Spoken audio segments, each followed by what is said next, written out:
ಆಯ್ತು, ಬೇಗ ಕರ್ಕೊಂಡು ಬಾ.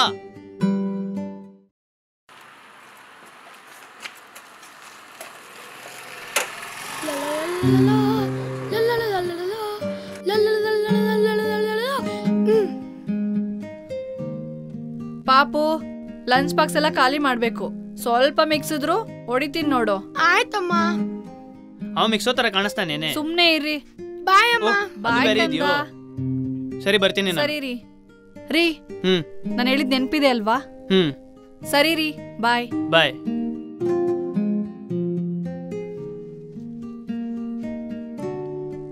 Hi, hello, namaste. Welcome to middle class Mohan Kumar life. ಇವರೇ ನಮ್ಮ ಮೋಹನ್ ಕುಮಾರ್. ಅಲ್ಲ, ಮಿಡಲ್ ಕ್ಲಾಸ್ ಮೋಹನ್ ಕುಮಾರ್. ಮೋಹನ್ ಕುಮಾರ್ ಅಂತ ಹೆಸರಿಟ್ಕೊಂಡು ಮುಖದಲ್ಲಿ ನಗುನೇ ಕಾಣಿಸ್ತಾ ಇಲ್ಲ ಅಂತ ಹುಡುಕ್ತಾ ಇದ್ದೀರಾ? ಹೌದು, ನಮ್ಮ ಮೋಹನ್ ಕುಮಾರ್ ಅವರು ಏನೋ ಒಂದು ಟೆನ್ಷನ್ನಲ್ಲಿ ಇದ್ದಾರೆ ಅಂತ ಅನಿಸುತ್ತೆ. ಈ ಮಿಡಲ್ ಕ್ಲಾಸ್ ಜನರಿಗೆ ಎರಡ ಟೆನ್ಷನ್ಗಳು ಹೇಳಿ?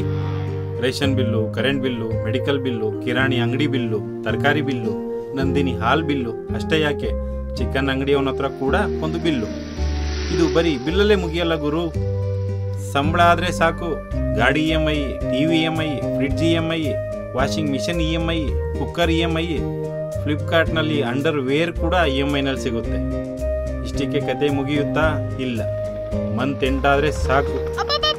ಇವರಲ್ಲಿ ಕೈ ಸಾಲಗಳು ಸಾಯಿಸೋಕೆ ಅಂತಾನೆ ಇದೆ. ಇಂಟರ್ನೆಟ್ ರಾಬರಿ ಮಾಡೋ ಶಾಲಾ ಕಾಲೇಜ್ಗಳು, ಬ್ಲಾಕ್ ಮೇಲ್ ಮಾಡೋ ಮೆಡಿಕಲ್ ಆಸ್ಪತ್ರೆಗಳು, ಇಷ್ಟು ಸಮಸ್ಯೆಗಳ ಮಧ್ಯೆ ಒಬ್ಬ ಫ್ಯಾಮಿಲಿ ಮ್ಯಾನ್.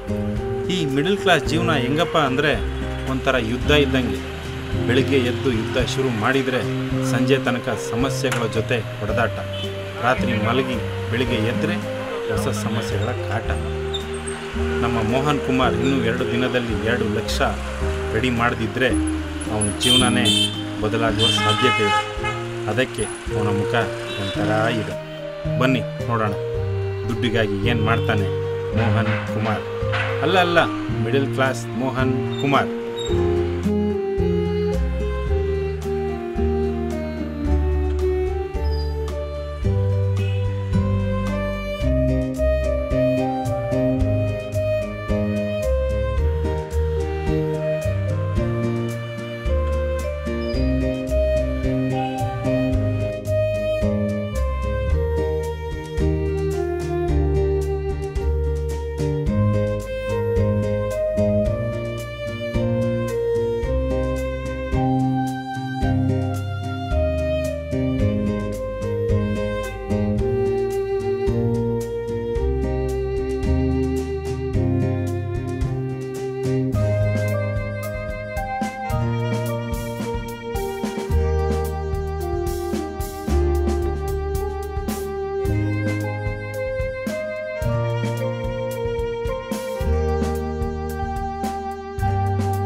ಏನು ಬೇಕು ಸರ್?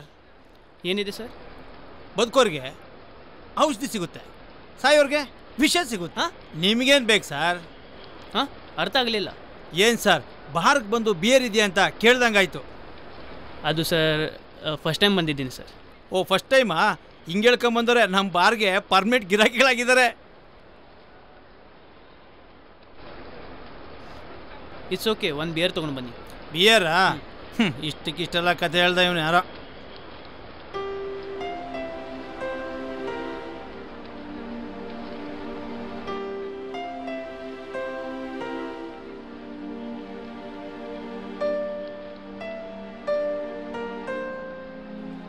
ಏನು ಸರ್, ಫಸ್ಟ್ ಟೈಮಾ?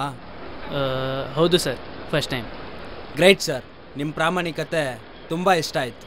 ಹಾಂ, ಥ್ಯಾಂಕ್ಸ್. ಆದರೂ ನಿಮ್ಮ ಮುಖದಲ್ಲಿ ಏನೋ ಟೆನ್ಷನ್ ಕಾಣ್ತಿದೆ. ಹಾಗೇನೂ ಇಲ್ಲ ಬ್ರದರ್, ಜಸ್ಟ್ ನಾರ್ಮಲ್. ನೀವು ಫಸ್ಟ್ ಟೈಮ್ ಬಂದಿದ್ದೀರಾ ಅಂದರೆ ಏನೋ ಒಂದು ಸ್ಟ್ರಾಂಗ್ ರೀಸನ್ ಇದ್ದೇ ಇರುತ್ತೆ. ತಪ್ಪು ತಿಳ್ಕೊಂಡಿಲ್ಲ ಅಂದರೆ ಶೇರ್ ಮಾಡ್ಬೋದಲ್ವಾ? ಶೇರ್ ಮಾಡೋದರಿಂದ ಸಮಸ್ಯೆ ಸಾಲ್ವ್ ಆಗೋದಿಲ್ಲ ಅನಿಸುತ್ತೆ. ಖಂಡಿತ ಆಗಲ್ಲ, ಆದರೂ ಸ್ವಲ್ಪ ಸಮಾಧಾನ ಆಗ್ಬೋದು ಅನಿಸುತ್ತೆ ಅಷ್ಟೆ. ಗೊತ್ತಿಲ್ಲ ಸರ್, ನಿಮ್ಮನ್ನು ನೋಡಿದ್ರೆ ತುಂಬ ಹತ್ತಿರದಲ್ಲಿ ನೋಡಿರೋ ಥರ ಅನಿಸುತ್ತೆ, ಅದಕ್ಕೆ ಕೇಳಿದೆ. ಝೊಮ್ಯಾಟೊ ಬಾಯ್ ಕೇಳ್ದ ಅಂತ ತಪ್ಪು ತಿಳ್ಕೊಬೇಡಿ ಸರ್, ಸಾರಿ. ಹಾಗೇನಿಲ್ಲ ಬ್ರದರ್, ಕೆಲಸ ಅನ್ನೋದು ಒಂದೇ ಇರುತ್ತೆ, ಆದರೆ ಬೇರೆ ಬೇರೆ ಕೆಲಸಗಳು ಇರುತ್ತೆ ಅಷ್ಟೇ. ಎಲ್ಲ ಕೆಲಸಗಳಿಗೂ ಅದರದ್ದೇ ಆದ ಗೌರವ ಇರುತ್ತೆ. ನಂದು ಫೈನಾನ್ಷಿಯಲ್ ಸಮಸ್ಯೆ, ಇವತ್ತು ಲಾಸ್ಟ್ ಡೇಟ್ ಬೇರೆ, ಅಮೌಂಟ್ ಅಡ್ಜಸ್ಟ್ ಆಗಿಲ್ಲ, ಅದಕ್ಕೆ ಸ್ವಲ್ಪ ಟೆನ್ಷನ್. ಓ, ಈ ಸಮಸ್ಯೆನಾ? ನಾನೇನೋ ತುಂಬ ದೊಡ್ಡ ಸಮಸ್ಯೆ ಇರ್ಬೋದು ಅಂದ್ಕೊಂಡೆ ಸರ್. ಇದೇನು ಹಾಗಂತೀರಾ ಸರ್? ನನ್ನ ಸಮಸ್ಯೆನ ಅಲ್ವಾ? ಒಂದು ವಾರದಿಂದ ತುಂಬ ಒದ್ದಾಡ್ತಾ ಇದ್ದೀನಿ. ರಾತ್ರಿ ಮನೆಯಲ್ಲಿ ನಿದ್ರೆ ಬರಲ್ಲ, ಎಲ್ಲಿ ಸಾಲಗಾರರು ಮನೆ ಹತ್ರ ಬಂದು ಜಗಳ ಆಡ್ತಾರೆ ಅಂತ ಭಯ, ಎಲ್ಲಿ ಮನೆಯವ್ರ ಮುಂದೆ ಅವಮಾನ ಆಗುತ್ತೆ ಅನ್ನೋ ಆತಂಕ. ನಾನು ಆರ್ಡಿನರಿ ಫ್ಯಾಮಿಲಿ ಮ್ಯಾನ್. ಮತ್ತಿನ್ನೇನು ಸರ್, ಇಷ್ಟು ಚಿಕ್ಕ ಸಮಸ್ಯೆಗೆ ಬಾರ್ಗೆ ಬಂದು ಕುಡಿಬೇಕು ಅಂತಿರಲ್ಲ. ನನ್ನ ಪ್ರಕಾರ ಸಮಸ್ಯೆ ಅಂದರೆ ಯಾವ್ದು ಗೊತ್ತಾ ಸರ್? ಹುಡುಕಿದ್ರು ಅದಕ್ಕೆ ಪರಿಹಾರ ಸಿಗಬಾರ್ದು. ಅದು ಸರ್ ನಿಜವಾದ ಸಮಸ್ಯೆ ಅಂದರೆ. ಪರಿಹಾರ ಇದೆ ಅಂದಮೇಲೆ ಅದು ಸಮಸ್ಯೆ ಹೇಗಾಗುತ್ತೆ ಹೇಳಿ? ನೀವು ಸ್ವಲ್ಪ ಯೋಚನೆ ಮಾಡಿ. ಟೆನ್ಷನಲ್ಲಿ ಸರಿಯಾಗಿ ಯೋಚನೆ ಮಾಡಿಲ್ಲ ಅಂತ ಕಾಣುತ್ತೆ. ನಿಮ್ಮ ಆತ್ಮವಿಶ್ವಾಸ ಕಳ್ಕೊತಿದ್ದೀರಾ ಅಷ್ಟೆ. ಇಲ್ಲಿ ಹುಟ್ಟೋ ಪ್ರತಿ ಜೀವರಾಶಿಗೂ ಅದರದ್ದೇ ಆದ ಸಮಸ್ಯೆ ಇರುತ್ತೆ. ಹಾಗಂತೆ ಎಲ್ಲ ಜೀವರಾಶಿಗಳು ಬಂದು ಬಾರ್ಗೆ ಬಂದು ಎಣ್ಣೆ ಹೊಡೆಯೋಕ್ಕಾಗತ್ತಾ? ನೀವೇ ಹೇಳಿ, ಇಲ್ಲ ಅಲ್ವಾ? ಹುಡುಕಿ, ಪರಿಹಾರ ಸಿಗುತ್ತೆ. ಸರಿ ಸರ್, ಟೈಮ್ ಆಯಿತು, ನಾನಿನ್ನು ಹೊರಡ್ತೀನಿ. ತಪ್ಪಾಗಿ ಮಾತಾಡಿದರೆ ಕ್ಷಮಿಸ್ಬಿಡಿ. ಇದೇನು ಸರ್, ಡಬಲ್ ಆ್ಯಕ್ಟಿಂಗಾ? ಸರ್ ಹಾಗೇನಿಲ್ಲ ಸರ್, ನಾನು ಬ್ಯಾಂಕಲ್ಲಿ ಕೆಲಸ ಮಾಡ್ತೀನಿ. ಫ್ರೀ ಟೈಮ್ ಇದ್ದಾಗೆ ಹಿಂಗೆ ಝೊಮ್ಯಾಟೊ ಡೆಲಿವರಿ ಮಾಡ್ತೀನಿ. ಮಿಡಿಲ್ ಕ್ಲಾಸ್ ಲೈಫ್ ಅಲ್ವಾ ಸರ್, ಕಷ್ಟಪಡಲೇಬೇಕು. ಸರಿ ಸರ್, ಟೈಮ್ ಆಯಿತು, ನಾನು ಹೊರಡ್ತೀನಿ. ಸರ್ ತಗೊಳ್ಳಿ ಬಿಯರು. ನೀವ್ಯಾಕೆ ಸರ್ ಹೊಡ್ರಿ? ಆರ್ಡ್ರ್ ಕ್ಯಾನ್ಸಲ್ ಮಾಡಿ, ಅವ್ರು ಕುಡಿಯಲ್ಲ ಸರ್. ಬೇಜಾರು ಮಾಡ್ಕೋಬೇಡಿ ಬ್ರದರ್, ಇರಲಿ, ನಾ ಕೊಡ್ತೀನಿ. ನೆಕ್ಸ್ಟ್ ಟೈಮ್ ಸಿಕ್ಕಾಗ ನೀವೇ ಒಂದು ಬಿಯರ್ ಕೊಡಿಸಿ. ಓಕೆ. ಏ ಬ್ರದರ್, ನಿಮ್ಮ ಹೆಸರೇನು? ನನ್ನನ್ನು ಶರಣ್ ಸಾಲಿ ಅಂತ ಕರೀತಾರೆ. ಓಕೆ.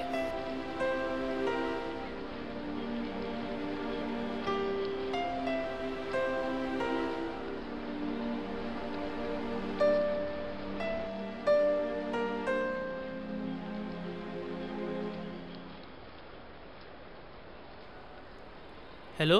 ಹಲೋ, ನೀವು ಮೋಹನ್ ಅವರ ಮಾತಾಡ್ತಾ ಇರೋದು? ಹಾಂ, ಮೋಹನ್ ಅವರೇ, ನಾವು ಇನ್ಸೂರೆನ್ಸ್ ಕಂಪ್ನಿಯಿಂದ ಕಾಲ್ ಮಾಡ್ತಾ ಇರೋದು. ಹಾಂ ಹೇಳಿ. ನಿಮ್ಮ ಇನ್ಸೂರೆನ್ಸು ಕಂಪ್ಲೀಟ್ ಆಗಿದೆ. ಹಾಂ, ಹಾಗಾಗಿ ನಿಮ್ಗೊಂದು ಅಮೌಂಟ್ ಸಿಗುತ್ತೆ. ನಿಮ್ಮ ಅಕೌಂಟ್ ನಂಬರ್ನ ಕಳಿಸಿದ್ರೆ ನಿಮ್ಮ ಅಮೌಂಟ್ನ ಟ್ರಾನ್ಸ್ಫರ್ ಮಾಡ್ತೀವಿ ಸರ್. ಹೌದಾ? ಯಾವಾಗ? ಸರ್, ನೀವು ಅಕೌಂಟ್ ನಂಬರ್ ಕಳಿಸ್ಕೊಟ್ಟ ತಕ್ಷಣ ನಿಮ್ಮ ಅಕೌಂಟ್ಗೆ ಹಣನ ಟ್ರಾನ್ಸ್ಫರ್ ಮಾಡ್ತೀವಿ ಸರ್. ಹಾಂ, ಕಳಿಸ್ಕೊಡ್ತೀನಿ. Okay sir, thank you. Sir, ನಿಮಗೆ ಮ್ಯಾಕ್ಸಿಮಮ್ 5 lakhs ಅಂತೂ ಸಿಕ್ಕೇ ಸಿಗುತ್ತೆ ಸರ್. ಓ, okay. Thank you. Welcome sir. Thank you so much. ಬೇಗ ಕಳಿಸ್ಕೊಡಿ ಸರ್. ಹಾಂ, ಇವಾಗಲೇ ಕಳಿಸ್ಕೊಡ್ತೀನಿ. Okay sir. ಇವಾಗಲೇ ಕಳಿಸ್ಕೊಡ್ತೀನಿ. Thank you sir. ಜಲ್ದಿ ಬಾರಮ್ಮ. ನೀ ಬರೋಷ್ಟರಲ್ಲಿ ಸ್ಕೂಲ್ ಡೇ ನಮಗೂ ಮುಗಿದೋಗುತ್ತೆ.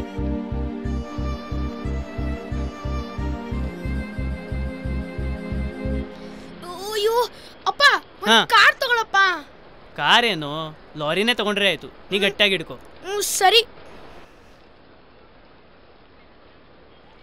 ಬೇಗ ಕುತ್ಕೋ. ಇರಿ ರೀ, ಬರೋವಾಗ ತರಕಾರಿ ತಗೊಂಬೇಕು ಸ್ವಲ್ಪ. ನೆನಪಿಸಿ ಆಯ್ತಾ? ಆಯ್ತು, ಬಾ ಕುತ್ಕೋ.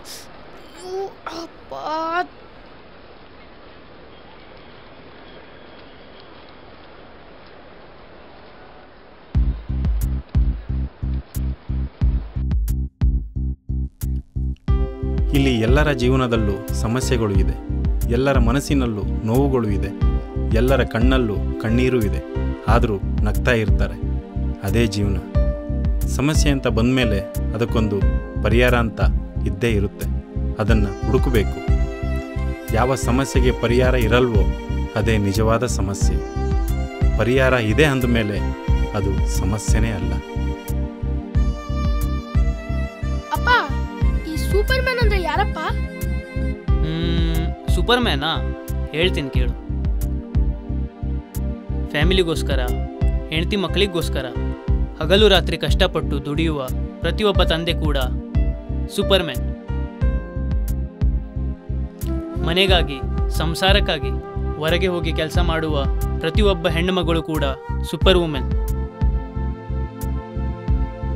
ನಮಗೋಸ್ಕರ ಮನೆ ಬಿಟ್ಟು, ಫ್ಯಾಮಿಲಿ ಬಿಟ್ಟು ದೇಶ ಕಾಯುವ ಪ್ರತಿಯೊಬ್ಬ ಸೈನಿಕ ಕೂಡ ರಿಯಲ್ ಸೂಪರ್ ಮ್ಯಾನ್. ಹುಡುಕಿದ್ರೆ ಪ್ರತಿಯೊಂದು ಮನೆಯಲ್ಲೂ ಸೂಪರ್ ಮ್ಯಾನ್, ಸೂಪರ್ ವುಮನ್ ಇದ್ದೇ ಇರ್ತಾರೆ ಮಗನೇ.